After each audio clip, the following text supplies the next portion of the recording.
رب اعوذ بک من همزات الشیاطین واعوذ بک رب ان یحضرون بسم اللہ الرحمن الرحیم الحمد للہ وسلام علی عبادہ الذین اصطفیٰ ولعنۃ الدائمۃ الباقیۃ علی اعدائہم اجمعین الی قیام یوم الدین. اما بعد اوصیکم ونفسی بتقوی اللہ. وقال علی بن ابی طالب علیہ الصلاۃ والسلام ان قوما عبدوا اللہ رغبۃ فتلک عبادۃ التجار وان قوما عبدوا اللہ رہبۃ فتلک عبادۃ العبید وان قوما عبدوا اللہ شکرا فتلک عبادۃ الاحرار. اس پہلے خطبے میں سب سے پہلے اپنے نفس اور آپ سب کو اللہ کے تقوی کی طرف دعوت دیتے ہوئے اس لیے کہ تقوی الہی انسان کے اندر ایک ایسی تبدیلی پیدا کرتا ہے کہ جو تبدیلی تقوی کے بغیر کسی اور چیز سے ممکن ہی نہیں. انسان کے نفس میں جب پرابلمس آ جاتی ہیں، مشکلات آ جاتی ہیں، تو اس نفس کے حالت کو تبدیل کرنے کی سخت ضرورت ہے، کیونکہ اگر وہ حالت تبدیل نہیں ہوگی تو پرابلمس بڑھتی جائیں گی. ایک پرابلم دوسری 2 یا 4 پرابلم کو جنم دیتی ہے. وہ 2-4 پھر ہر ایک جو ہے 2-2 4-4. تو آپ سوچیں کہ کتنی تیزی سے. اور یہ وہ چیزیں ہیں کہ جو صرف بصیرت سے دیکھتی ہیں. مثلا انسان خدا نخواستہ اگر جسم بیمار ہوتا ہے تو اس کو فیور آ گیا تو ٹیمپریچر سے معلوم ہو گیا، کچھ کھانسی سے، کچھ چیزیں نہیں دکھتی ہیں تو جا کے ایک ٹیسٹ کرا لیتا ہے. لیکن جو نفس کی حالت ہے یہ انسان کی بصیرت سے دکھتی ہے. اسی لیے کہا گیا کہ مومن کا آئینہ ہے. دوسرا مومن جب دیکھے تو اس کو اس کی طرف متوجہ کر دے کہ یہ پرابلم. اس پہ وہ مغربین کے درمیان جو مسائل کا سلسلہ اس میں امر بالمعروف و نہی عن المنکر سے متعلق گفتگو گزری اچھی خاصی. اس کا ایک طریقہ ہے، ایک سسٹم ہے کہ اس کے مطابق ہم کو کام کرنا چاہیے. یہ نفس کی تبدیلی نہیں دکھتی. لیکن جب انسان تقوی پہ عمل کرتا ہے تو یہ جو نفس میں پرابلمس پیدا ہوتی رہتی ہیں، تقوی خود بخود اس کو ٹھیک کرتا رہتا ہے. کتنا عجیب سسٹم ہے. مثلا انسان کے اندر خود پسندی آتی ہے تو تکبر آتا ہے، تکبر آتا ہے تو خود پسندی ہے، پھر اس میں انسان دوسرے کی مذمت کرتا ہے، پھر دوسرے کا مذاق اڑاتا ہے، پھر دوسرے کی غیبت کرتا ہے، پھر مثلاً تہمت. یہ ایک کی بنیاد پہ کئی چیزیں بڑھتی جاتی ہیں، ملٹیپل ہوتی جاتی ہیں. طنز کرتا ہے نا، پست دکھانے کی کوشش کرتا ہے، اپنے کو بلند دکھانے کی کوشش کرتا ہے. پھر وہ عیب جو دوسروں میں نہیں ہوتے ان کی طرف ان سے منسوب کرنے لگتا ہے. جو اچھائیاں اپنے میں نہیں ہوتی ہیں وہ اپنے سے منسوب کرنے لگتا ہے. خوب اس طرح کی چیزیں ملٹیپل ہوتی جاتی ہیں اور بڑھتی جاتی ہیں، اور انسان کو آہستہ آہستہ جاتا ہے کہ اس کو احساس ہی نہیں ہوتا کہ وہ پستی کی طرف. مثلا کبھی کوئی ایسا راستہ ہو، ڈھال ہو کہ جو ہے تو ڈھال لیکن نارمل آنکھ سے نہیں دکھتی، تو انسان کو بہت زیادہ احساس نہیں ہوتا کہ وہ ڈھال پہ ہے. اسی طریقے سے انسان یہ پستی پہ تو جاتا ہے لیکن نارمل آنکھ سے نہیں دکھتا ہے کہ یہ پستی کی طرف جا رہا ہے. لہٰذا اپنے کو ٹھیک سمجھتا ہے، پرفیکٹ سمجھتا ہے، ایک دم صحیح ہے، اس کو خود محسوس نہیں ہوتا ہے. لیکن اگر اسی کے ساتھ تقوی الہی کو اس نے اپنے وجود میں باقی رکھا ہے، زندہ رکھا ہے، یعنی اللہ کے سسٹم کے مطابق اپنی ہر چیز کو کنٹرول کرنے کی کوشش کر رہا ہے. ہم فلاں سے متعلق یہ بات کر رہے ہیں، یہ صحیح ہے کہ نہیں ہے، ہم یہ کام کر رہے ہیں صحیح کہ نہیں صحیح ہے، ہم فلاں کی بات کر رہے ہیں صحیح کہ نہیں. تو یہ تقوی الہی ہر چیزوں میں اس کو ٹھیک کرتا رہتا ہے، پرابلمس کو ہٹاتا رہتا ہے، اور جو صحیح چیزیں ہیں ان کو ساتھ میں لیتا جاتا ہے.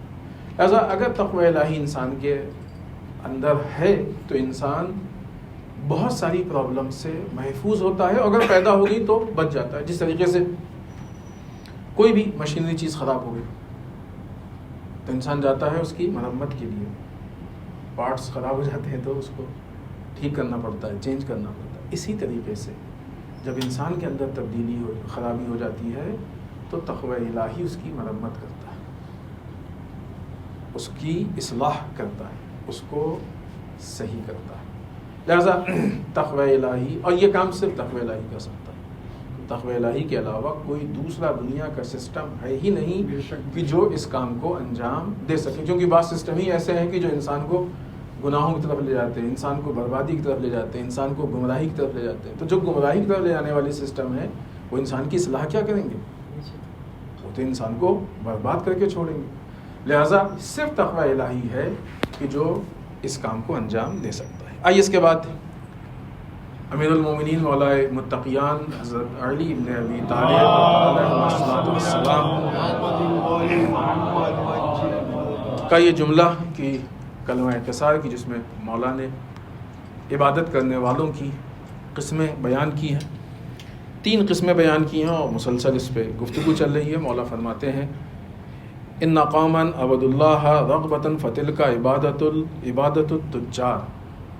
کچھ لوگ وہ ہیں، ایک قوم وہ ہے کہ جو لالچ کی بنیاد پہ عبادت کرتی ہے، یہ تجار تاجروں کی عبادت ہے، اس پہ ہم لوگوں کی بات ہو چکی۔ دوسری قوم، دوسرے طرح کے لوگ ان قوما عبدوا اللہ رہبۃ، کچھ لوگ وہ ہیں کہ جو لالچ کی بنیاد پہ عبادت کرتے ہیں، فتلک عبادت العبید، یہ غلاموں کی عبادت ہے۔ دوسری قوم وہ ہے کہ جو خوف کی بنیاد پہ عبادت کرتی ہے۔ یہ کس کی عبادت ہے؟ جو خوف کی بنیاد پہ کر رہے ہیں، یہ غلاموں کی عبادت ہے۔ تیسری قوم ان قوما عبدوا اللہ شکرا، یہ اللہ کے شکر کی بنیاد پہ، معرفت کی بنیاد پہ عبادت کرتی ہے۔ فتلک عبادت الاحرار، در واقع یہ عبادت ہے کہ جو آزاد لوگوں کی عبادت ہے۔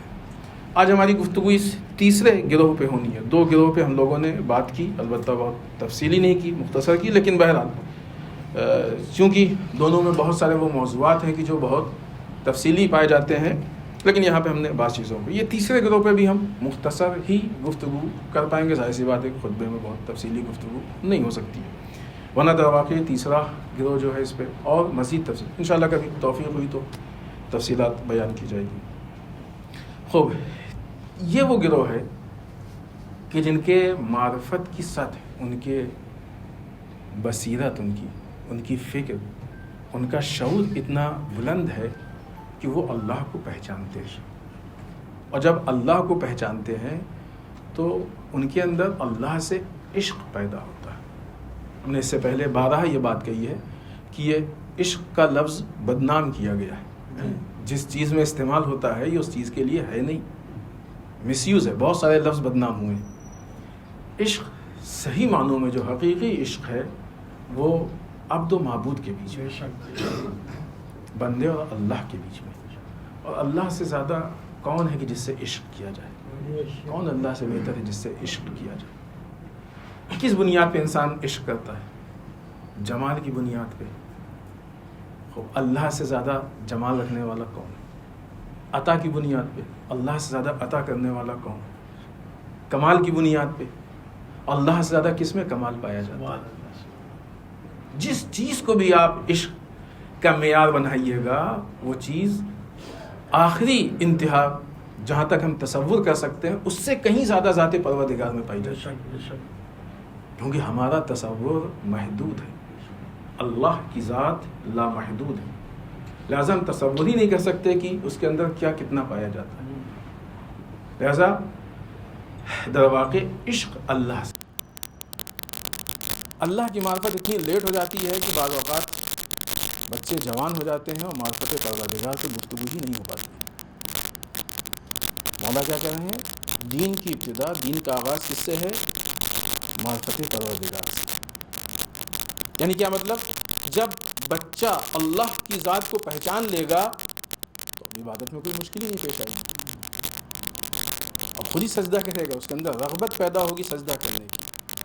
ہمارے یہاں کیا ہوتا ہے؟ پہلے ہم سجدہ کرواتے ہیں، پھر بتاتے ہیں کہ یہ اس اللہ کا سجدہ ہے۔ الٹی ہوئی نا بات، الٹی ہو گئی بات۔ لہٰذا پھر وہ کوالٹی، وہ کیفیت کہ جو اس سجدے میں، اس عبادت میں ہونی چاہیے، وہ نہیں پیدا ہو پاتی۔ اور یہ پرابلم بہت ساری چیزوں میں، بہت سارے مسائل میں، ائمہ کو لے کے ہے، انبیاء کو لے کے ہے، قرآن کو لے کے ہے. معرفت نہیں ہوتی ہے تو پھر کوالٹی میں فرق پیدا ہوتا ہے. مثال کے طور پہ ایک جملہ کہیں اور بات کو ختم کریں، انشاءاللہ پھر آگے کنٹینیو کریں گے. مثلا ایک سامنے کی چیز ہے، بعض اوقات مولا کائنات کی آپ تقوی کی بات کیجئے، عبادت کی بات کیجئے، مولا کائنات کے زہد کی بات کیجئے تو لوگ کہتے ہیں یہ کیا پڑھ رہے ہیں، فضائل پڑھیے. کہ یہ فضائل نہیں، مولا کائنات کا تقوی فضائل میں نہیں ہے، مولا کائنات کی عبادت فضائل میں نہیں ہے.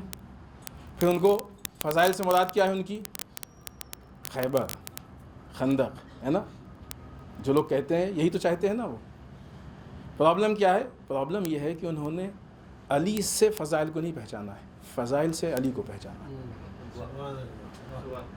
الٹا ہو گیا راستہ. پہلے جنگیں پہچانی، یہ ہوا، لہٰذا اب وہ مولا کائنات کے اندر صرف وہ جس کو وہ اپنے حساب سے سپرمین سمجھتے ہیں وہ دیکھنا چاہتے ہیں. یہ تلوار، وہ تلوار، اس کو مارا، اس کو مارا، یہ کیا، وہ کیا. لہٰذا ان کو میدان جنگ والا علی اچھا لگتا ہے. مسلح والا علی اگر سنایا جائے تو اب کیا کہا جائے، نہیں کہہ سکتے کہ اچھا نہیں لگتا ہے، لیکن چاہتے وہی ہیں کہ میدان جنگ والا علی. کیوں؟ اس لیے کہ مولا کائنات کی معرفت نہیں ہے، اتنے حصے کو صرف پہچانا ہے بس. الٹا ہیں، الٹا ہیں، ادھر سے نہیں گئے. اور جب الٹا آئیں گے تو پرابلم ہوگی، مشکل ہوگی. آج ہمارے دینداری کی بہت بنیادی مشکل ہی یہی ہے کہ معرفت نہیں. معرفت پیدا ہو جائے تو دینداری، دین تو انسان کے نیچر میں جو ہے، مزاج میں جو ہے، اس سے متعلق چیز ہے. بہت جلدی انسان اس کو ایکسیپٹ کر لے گا، بس ضرورت اس کی ہے کہ صحیح سے پیش کر دیا جائے. اور انشاءاللہ آگے ہم اس بات کو آپ کی خدمت میں پیش کریں گے. بسم اللہ الرحمن الرحیم. انا اعطیناک الکوثر فصل لربک وانحر ان شانئک هو الابتر.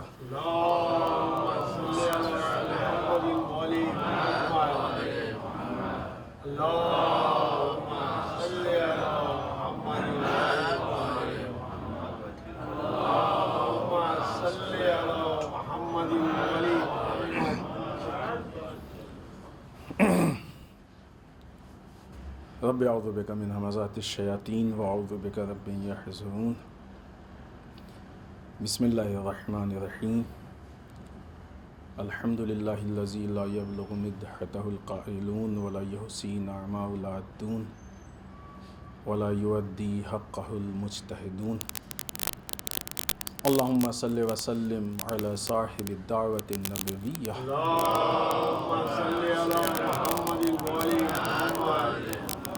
وسولة الحیدریہ.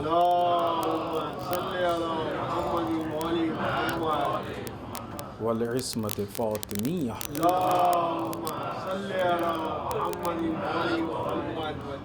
والحلم الحسنیہ.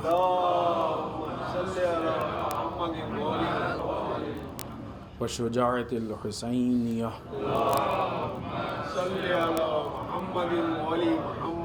والعبادة السجادیہ.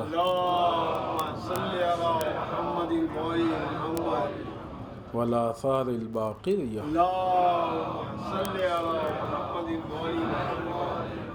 والماثر الجعفریہ.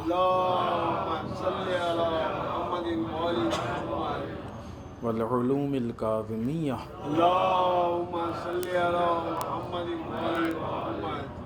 والرضاء الرضویہ. والجود التقویہ.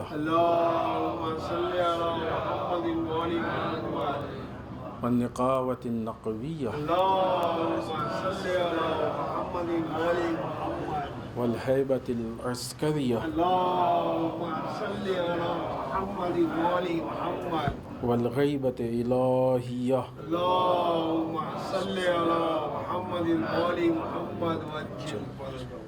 ولعنة الدائمة الباقیة على أعدائهم أجمعين إلى قیام یوم الدین. اما بعد، اس دوسرے خطبے میں ایک بار پھر اپنے نفس اور آپ سب کو اللہ کے تقوی کی تاکید کرتے ہوئے اس ہفتے کے مذہبی مناسبات میں بہت اہم مناسبت صدیقہ طاہرہ حضرت فاطمہ زہرا سلام اللہ علیہا کی شہادت کی جو دوسری روایت ہے اس کے اعتبار سے تاریخ آ گئی. ہم نے آپ کی خدمت میں گزارش کی تھی کہ بی بی کے خطبہ فدق کو پڑھیں، اور یقیناً پڑھ لیا ہوگا.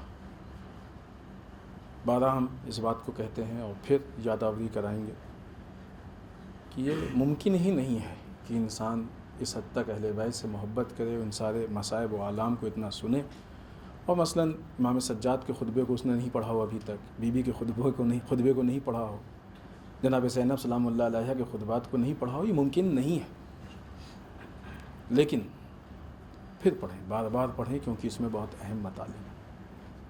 دنیا میں اس چیز کی کمی دکھ رہی ہے کہ جو اہل بیت کے اہداف میں سے تھی. بی بی کی تحریک جس مقصد کے تحت تھی اس مقصد کی کمی دکھ رہی ہے. نصرت مقصد کی بنیاد پہ ہوتی ہے، اور اگر مقصد ایک ہے تو اس زمانے میں ہیں ہم تب بھی ناصر ہیں، اور اس کے بعد والے زمانے میں ہیں تب بھی ناصر ہیں. اور اگر مقصد ایک نہیں ہے تو ساتھ میں رہ کے بھی ناصر نہیں. کتنے ایسے لوگ تھے جو میدان کربلا میں تھے اور آخری وقت میں امام حسین علیہ السلام سے، البتہ وہ آپ کے ناصر کے عنوان سے تھے بھی نہیں، وہ اپنے پروفیشن کے حساب سے تھے. وہ کہا کہ بس اب ساری چیزیں ہو گئی، ہم جا رہے ہیں، یہ ہمارا مثلا فلاں مسئلے کا حساب کر دیں، ہم جا رہے ہیں. چلے گئے. چونکہ مقصد نہیں تھا ایک، مقصد ایک ہوتا تو ناصر ہوتے، ناصر کے عنوان سے ہوتے، ناصر ہوتے. مولا نے کسی کو نصرت کے لیے بلایا تو اس نے کہا کہ مولا یہ ہم سے اسلحے لے لیجئے، پیسے، بہت تیز رفتار دوڑنے والا گھوڑا یہ لے لیجئے. ہم نہیں آ پائیں گے. کیوں نہیں آ رہا تھا؟ مقصد ایک نہیں تھا، مقصد نہیں تھا. امام نے کہا اتنی دور چلے جاؤ کہ ہماری آواز تم تک نہ پہنچ پائے. جب مقصد ایک نہیں ہوتا ہے تو پھر ائمہ اس کو اپنے پاس دیکھنا پسند نہیں کرتے. مقصد ایک نہیں تھا، اس لیے چلا گیا. کوفے والوں نے بلایا تو تھا لیکن ناصر نہیں بنے. کیوں؟ مقصد ایک نہیں تھا. لہذا امام جب آئیں گے، امام کے ناصر بننے کے لیے، امام کے ساتھ رہنے کے لیے، امام کی مدد کرنے کے لیے اہم یہ ہے کہ مقصد ایک ہو، اور مقصد غیبت میں بھی ہے. چونکہ امام پردہ غیب میں ہے، مقصد نہیں ہے پردہ غیب میں. لہذا آج بھی ہم صدیقہ طاہرہ جناب فاطمہ زہرا سلام اللہ علیہا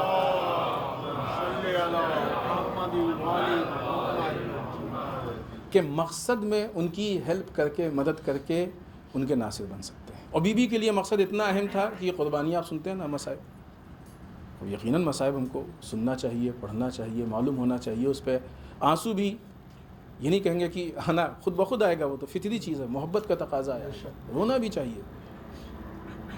لیکن اس سے یہ بھی اندازہ ہونا چاہیے کہ یہ مصائب بی بی نے برداشت کیوں کیا ہے، ان مصیبتوں کو اٹھایا کیوں ہے. اگر یہ مصیبت ہم کو اتنی اور یقیناً لگ رہی ہے کہ اچھی نہیں ہے، غلط ہے، نہیں ہونا چاہیے تھا، تو تصور کیجئے کہ اس مقصد کا مقام کیا ہوگا کہ جس کے لیے بی بی نے مصیبتوں کو برداشت کیا. مقصد نہیں چھوٹنا چاہیے. مقصد کیا تھا؟ دین کی حاکمیت. دین کی حاکمیت. غدیر اور غدیر کے مقابلے میں جو چیز بنائی گئی تھی سقیفہ، اس دونوں میں فرق ہی یہی ہے. غدیر دین کی حاکمیت کا نام ہے، اور مقابلے میں آنے والی چیزوں میں دین کی محکومیت ہے. بی بی دین کی محکومیت کو نہیں برداشت کر سکتی تھی، لہذا دین کی حاکمیت کے لیے ساری کوششیں کی. اب اگر دین کی محکومیت کہیں دکھ جائے تو یہ اس محکومیت کے خلاف آواز اٹھانا یہ بی بی کی نصرت ہے، اور اس پہ خاموش رہ جانا یہ بی بی کو تنہا چھوڑنے جیسا ہے. یہ اہم ترین مسئلہ ہے کہ جو آج ہم بی بی کے اس مشن کو، اس تحریک کو زندہ کرنے کے لیے کر سکتے ہیں. لہٰذا پھر ہم یہ کہیں گے کہ وہ خطبہ فدق پڑھیں، دیکھیں بی بی ہم سے کیا کہنا چاہتی ہیں. دوسری مناسبت، عالم اسلام کی اہم شخصیت، مشہور شخصیت حضرت عبد المطلب علیہ السلام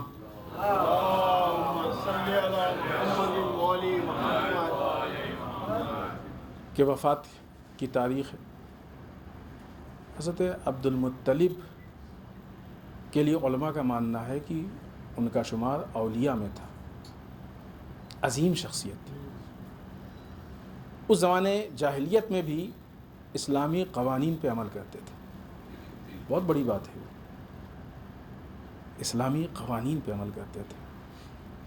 بعد میں جب اسلام آیا اور ان چیزوں کو رسول نے پہنچایا تو دیکھا کہ عبد المطلب یا جناب ابو طالب اس سے پہلے ہی سے چیزوں پہ عمل کر رہے ہیں۔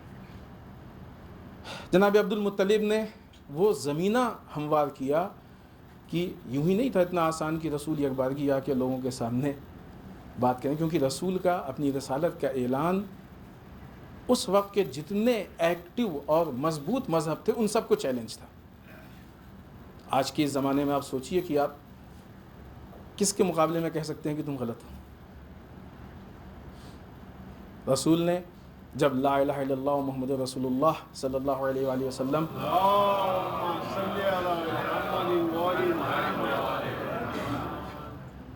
کی آواز بلند کی تو اس وقت یہودیوں کو بھی چیلنج تھا، عیسائیوں کو بھی چیلنج تھا، اور جو وہاں پہ اطراف میں بت پرست تھے اور ادھر ادھر ان کو بھی۔ ایک آواز نے اتنے سارے لوگوں کو مقابلے میں لا کے کھڑا کر دیا۔ یہ بہت سخت کام تھا اور اسی لیے مصائب و عالم برداشت کیے۔ اس کے لیے جو زمینہ ہموار کیا ہے یہ آپ کے اجداد نے ہموار، جس میں جناب عبد المطلب کا بہت اہم رول ہے۔ انشاءاللہ اللہ ہمیں توفیق دے کہ ہم جناب عبد المطلب کی سیرت کو سمجھ سکیں اور اپنانے کی کوشش کر سکیں۔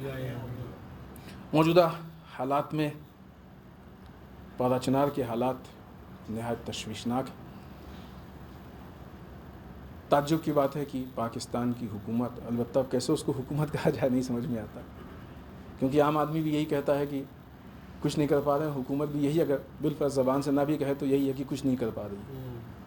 تو پھر آپ میں اور عام آدمی میں کیا فرق ہے؟ بہتر یہ ہے کہ وہ استعفیٰ دے کے کنارے چلے جائیں اور کسی ایسے کو لائیں کہ جو مسئلے کو حل کر سکے، ورنہ حکومت ان سارے گناہوں میں ملوث اور شریک ہے۔ اگر آپ اس کے ہٹانے ختم کرنے کے لیے ناکام ہیں اور اس کے آگے کے سٹیپس پہ عمل نہیں کر رہے ہیں تو پھر آپ شریک ہیں، سیدھی سی بات۔ اس بے دردی سے قتل عام ہونا، اس بے دردی سے، ایسے موقع پہ البتہ ہم نے یہ بات اس سے پہلے کسی جگہ پہ عرض کی ہے کہ یہ جو کام ہو رہا ہے یہ تکفیری گروہ کر رہا ہے۔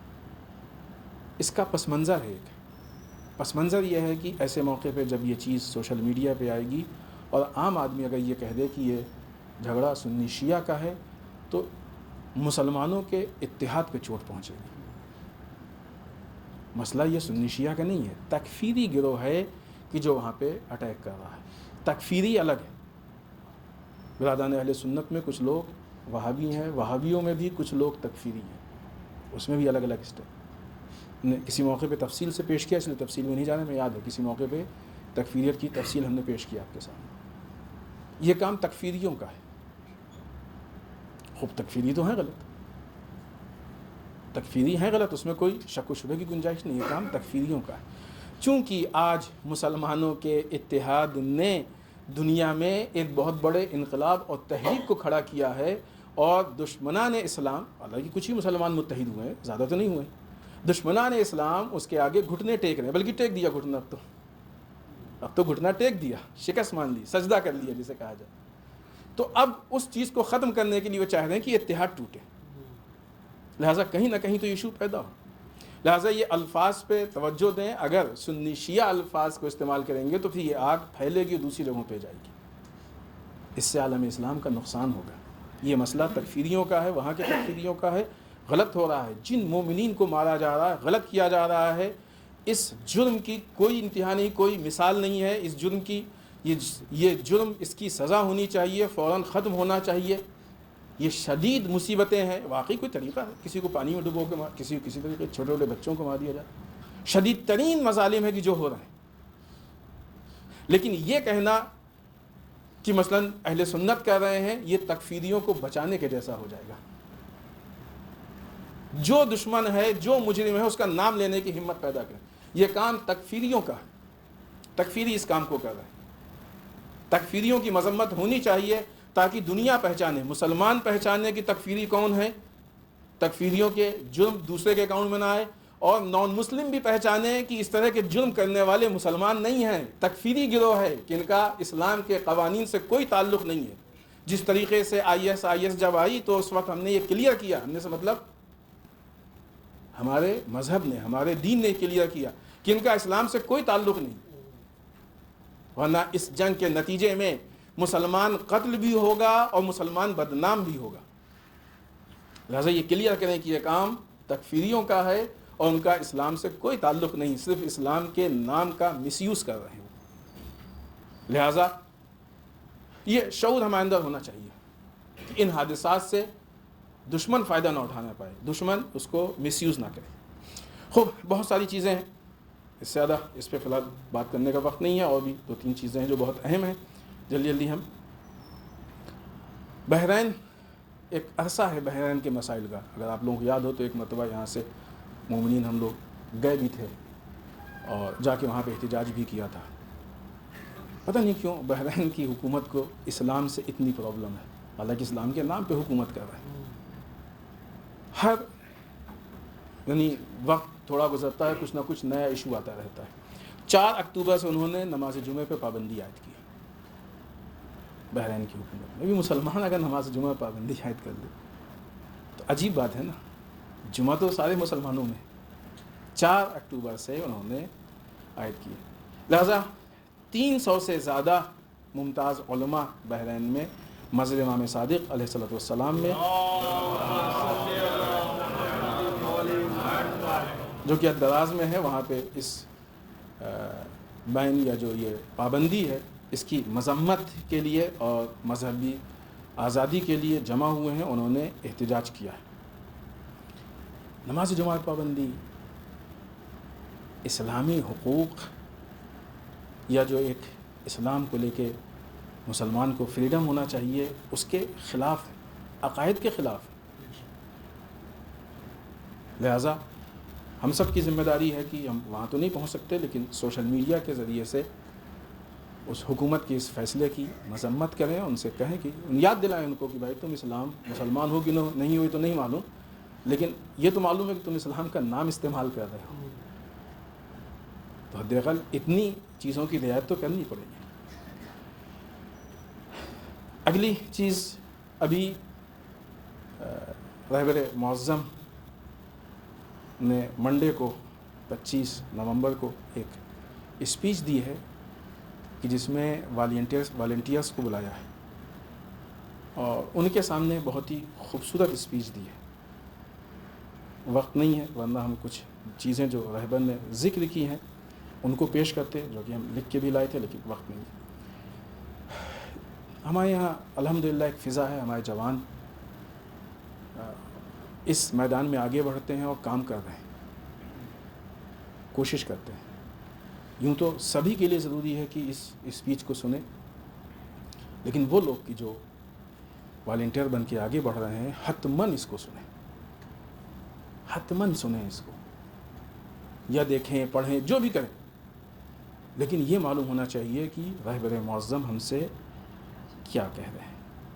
اسی خطاب کے ایک حصے میں رہبر معظم نے جو موجودہ فلسطین اور لبنان وغیرہ کے جو حالات ہیں اس کی طرف اشارہ کرتے ہوئے کہا، اسرائیل کو کہ احمق یہ نہ سوچیں کہ گھر، ہاسپٹل یا لوگوں کے اوپر بمباری کر کے وہ جیت گئے.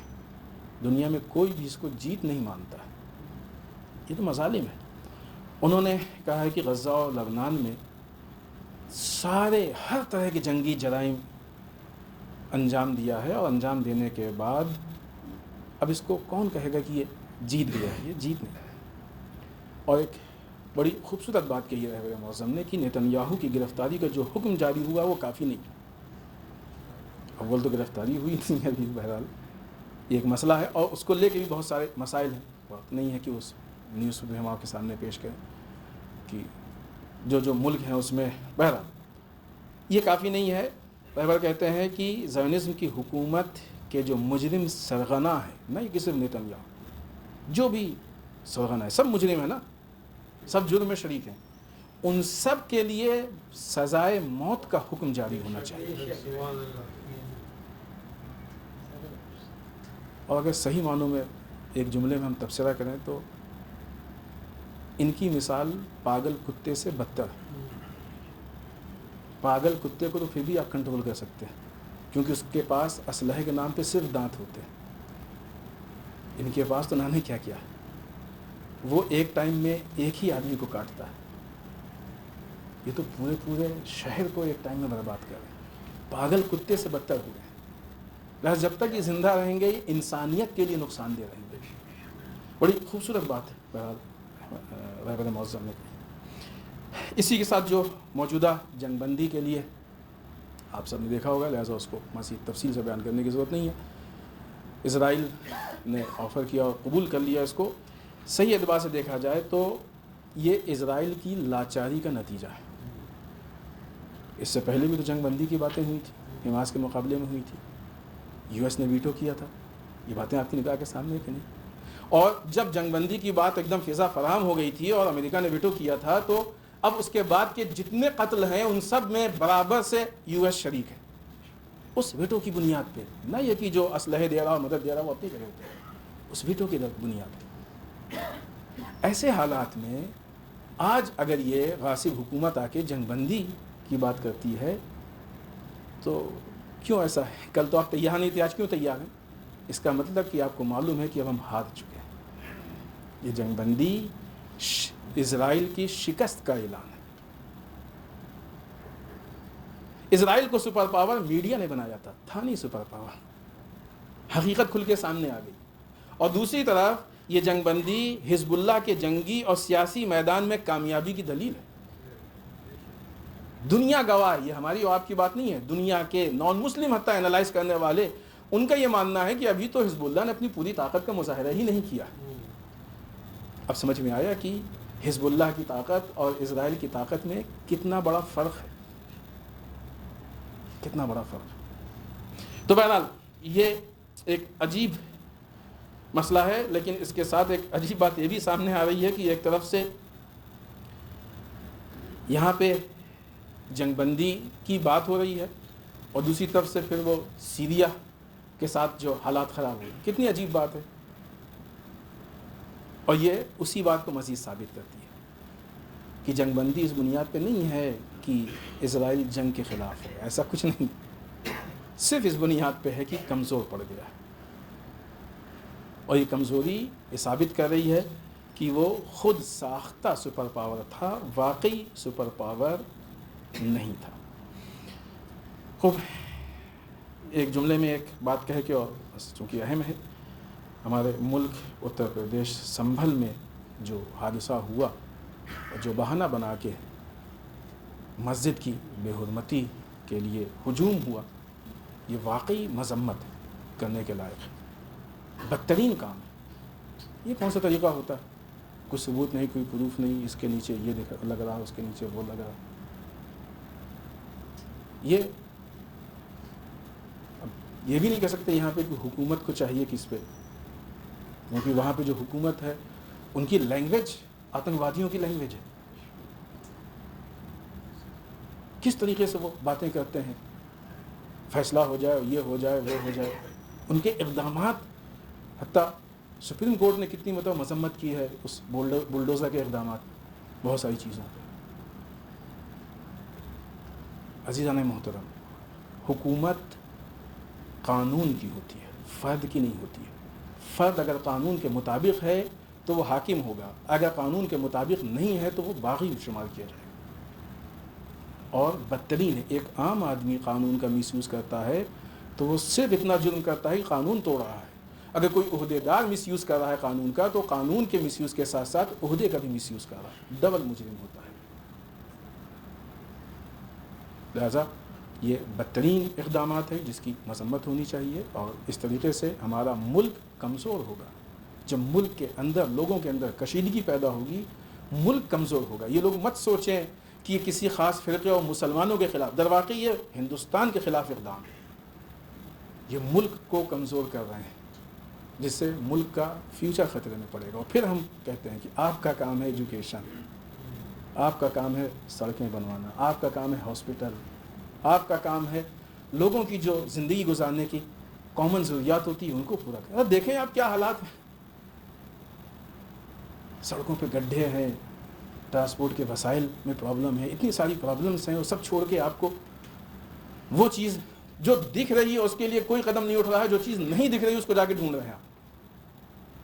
کتنی احمقانہ چیز ہے۔ لہٰذا بہرحال علاقے مذمت ہے اور ہم سب اس کی مذمت کرتے ہیں۔ آخر میں بارگاہ پروردگار میں دعا کرتے ہیں پالنے والے ہم سب کو اعمال صالحہ کی توفیق عنایت فرمائے، بار الہ اعمال قبیحہ سے محفوظ کرے، پالنے والے ہمارے گناہوں کو بخش دے، بار الہ ہمارے مرحومین کو بخش دے، پالنے والے اسلام و مسلمین کے حفاظت فرمائے، بار الہ دشمنان اسلام کو نیست و نابود کر دے، پالنے والے ہمارے علماء کا سایہ ہمارے سروں پہ باقی رکھے، بار الہ رہبر و مراجع کو طول عمر عنایت فرمائے، بار الہ ہمارے امام کے ظہور میں تعجیل فرمائے، ہمیں ان کے اعوان و انصار میں شریک ہونے کی توفیق عنایت فرمائے۔ ربنا تقبل منا انک انت السمیع العلیم۔ بسم اللہ الرحمن الرحیم۔ قل هو اللہ احد اللہ الصمد لم یلد ولم یولد ولم یکن له کفوا احد۔